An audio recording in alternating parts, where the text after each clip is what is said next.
edge of the world, the ultimate hero. Jason and the Argonauts, NBC next Sunday, 9/8 Central.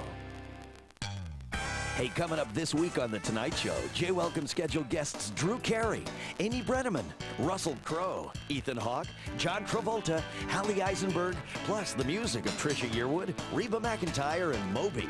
Your local news is next. Coming up, long lines at the wall as America marks the anniversary of the end of the Vietnam War. Plus the Bill Clinton video you'll be talking about tomorrow, the White House Follies. You're going to see it next on the Channel 4 News.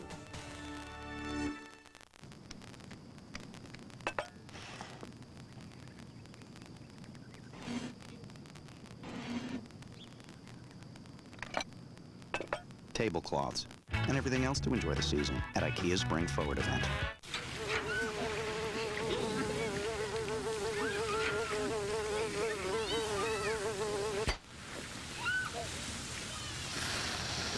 Fly swatters, and everything else for the season at IKEA's Spring Forward event. Live from NBC4, the station working for you, Southern California's #1 news, the Channel 4 News. It may have been an ambush. 2 police officers on patrol are hit by a spray of gunfire, and sadly, one of them has died. Now there's a dragnet out for the suspects who are still out there somewhere tonight.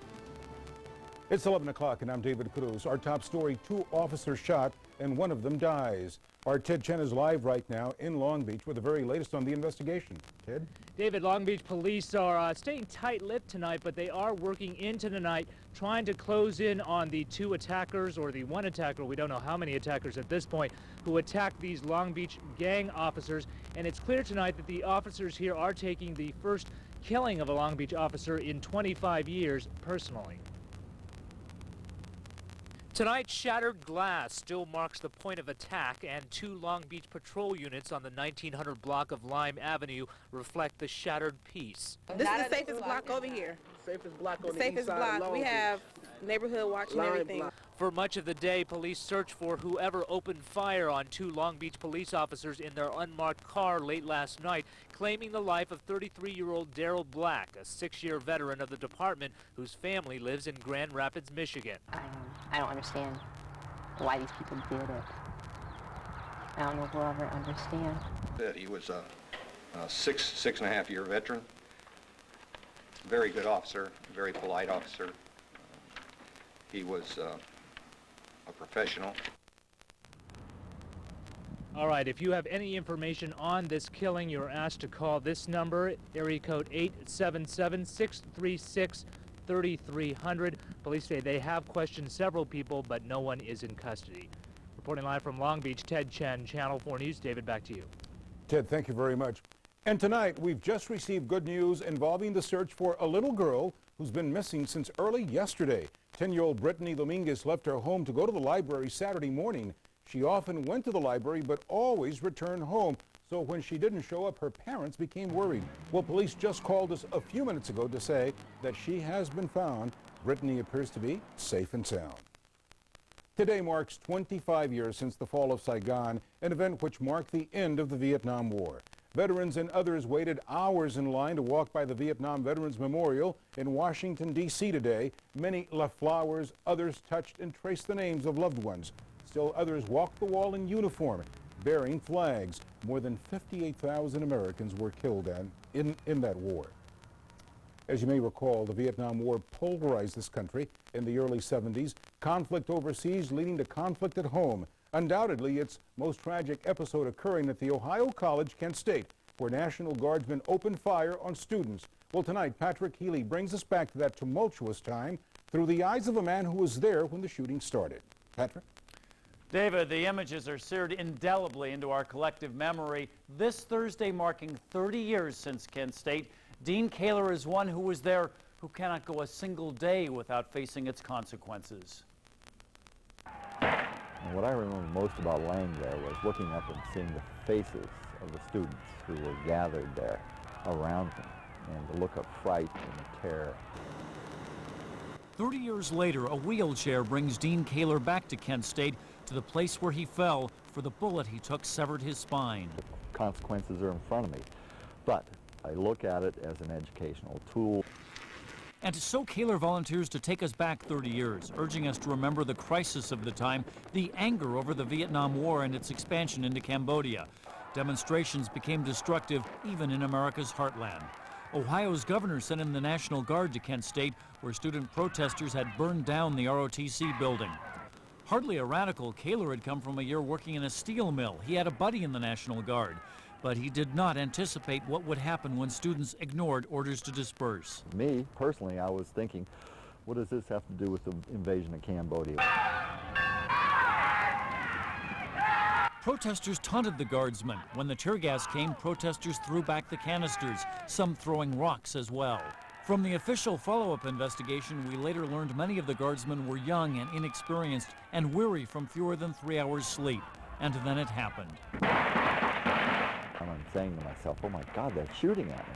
13 seconds seemed to last an eternity.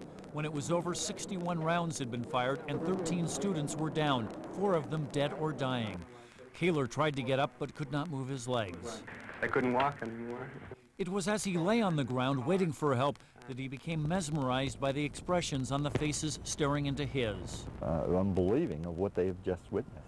It deepened the polarization of America, and even at the time, most everyone knew it. Some argued the students had brought it on themselves. Yet it was the feeling of government betrayal that gathered momentum, and with Watergate would ultimately force then-President Nixon from office.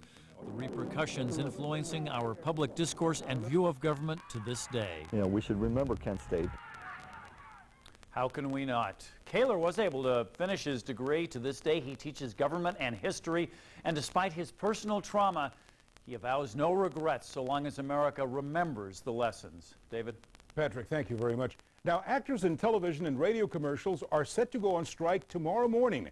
The Actors, or the Screen Actors Guild and AFTRA represent more than 100,000 commercial actors. Rallies are planned in several U.S. cities tomorrow, including Los Angeles. At the box office, U-571 sank the competition for the second straight weekend. The Hollywood Reporter puts the submarine movie first with more than $12 million. The Flintstones in Viva Rock Vegas debuted in second. Frequency opened in third place, followed by Where the Heart Is and Love and Basketball. Official results will be released tomorrow. Still to come, you'll be talking about it tomorrow, a tape put out by the president, the White House follies. Also, talk about cliffhangers, a rescue here in the Southland. And what's the work week weather looking like? Paul has the forecast. Plus this.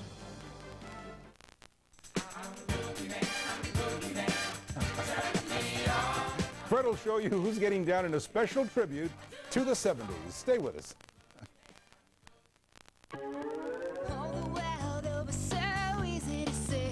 What happens when you question everything?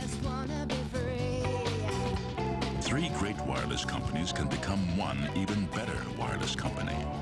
Simple, affordable, national. Bell Atlantic Mobile, AirTouch Cellular, and PrimeCo have become Verizon Wireless. Join in. Conrad, put on some pounds. Looks good on you, though. Hey, Fielding, how's it going in here? Oh, private meeting. Busy, busy, busy. Copy, copy, copy. Hey, Doug, hair plugs. Our little secret. Hey, Simon, you're still with the company? Hey, working hard or hardly working? Steve Areno, hey, how's it going, fella? Feeling hungry can affect your mood. That's why there's Balance Bar. It puts great taste, balanced nutrition, and sustained energy in the palm of your hand.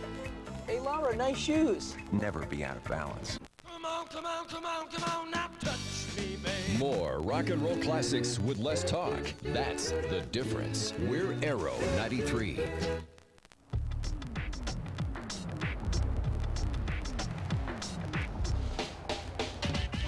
The new Chrysler cars are changing the way people behave. It came from a quote. Cariño del